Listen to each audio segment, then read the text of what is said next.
उत्तरी इजराइल पिछले कई महीनों से जल रहा है। ऐसा कोई कोना नहीं बचा है जहां लेबनान से आई मिसाइल या रॉकेट ने तबाही न मचाई हो। हिजबुल्लाह लड़ाकों के भीषण हमलों से इजराइल का उत्तरी मोर्चे में हालात जस के तस बने हुए हैं। दक्षिणी लेबनान में इजरायली सेना की चढ़ाई के बावजूद हिजबुल्लाह लड़ाके मुस्तैदी से तैनात हैं।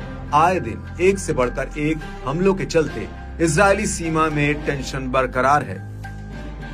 हिजबुल्लाह समूह की ओर से एक सटीक हमले इजराइल को चारों ओर से युद्ध में झोंके हुए हैं। पहले बेरूत में धमाके और फिर दक्षिणी लेबनान में बम बरसाने के बाद गुस्से से लाल पीले हो चुके हिजबुल्लाह ने इजराइल पर जोरदार हमला बोला है।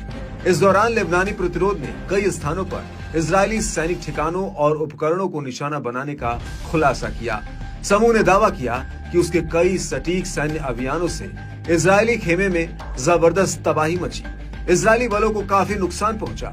चामा किले के पास में हिजबुल्लाह के लड़ाकों ने गाइडेड मिसाइल से इजरायली मरकवा टैंक को एक झटके में भून डाला। समूह ने अंदेशा जताया कि इसमें कई जवानों की मौजूदगी के चलते हताहतों की संख्या बढ़ सकती है। इसके अलावा लड़ाकों ने अल खियाम डिटेंशन सेंटर के पास एक और मरकवा टैंक पर भी गाइडेड मिसाइल से हमला किया, जिससे उसमें सवार कई जवानों के मारे जाने की खबर है। हिजबुल्लाह ने कफर किला शहर के बाहरी इलाके के पास ताल नहास में भी हमले किए, जहां लड़ाकों ने रॉकेट फायर और तोपखाने के गोले दोनों का इस्तेमाल किया।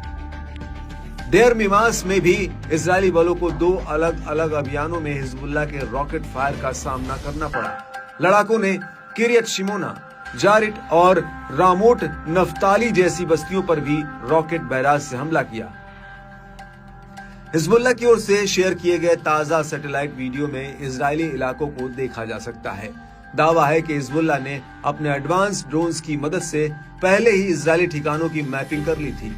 इसका फायदा लड़ाके अब हमला करके उठा रहे हैं। इससे इजराइल को होने वाला नुकसान बड़े पैमाने पर हो रहा है। इजरायली इलाकों की सैटेलाइट तस्वीरें हासिल कर लड़ाके सटीक निशाना साधने का दावा कर रहे हैं। वहीं लड़ाकों के भीषण हमले इजरायली एयर डिफेंस सिस्टम को बाईपास करने में भी सफल हो रहे हैं। इस कड़ी में हिजबुल्लाह ने हाइफा में स्टेला मैरिस नेवल बेस और हाइफा तकनीकी बेस पर दो अलग अलग रॉकेट से हमले किए।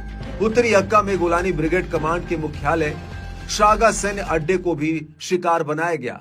दक्षिणी लेबनान के शहर यारून में हिजबुल्लाह की ओर से किए गए ड्रोन हमले ने इजरायली सैनिकों के एक समूह को निशाना बनाया। समूह ने उच्च स्तरीय रॉकेटों से कब्जे वाले सीरियाई गोलान में रणनीतिक इजरायली मिलिट्री साइटों पर हमला किया। इससे हबोशिट साइट, एक प्रमुख सैन्य मुख्यालय और माउंट हरमोन पर एक खुफिया केंद्र शामिल है। हिजबुल्लाह ने हमलों की सीरीज पर बताया कि डेर मिमास जंक्शन पर इजरायली सैनिकों के एक समूह ने दो बार रॉकेटों की बौछार से निशाना बनाया। लड़ाकों ने शुमेरा बस्ती में इजरायली सैनिकों के एक समूह को रॉकेटों से शिकार बनाया। लड़ाकों ने सफद शहर पर भी अंधाधुंध रॉकेटों की बरसात की।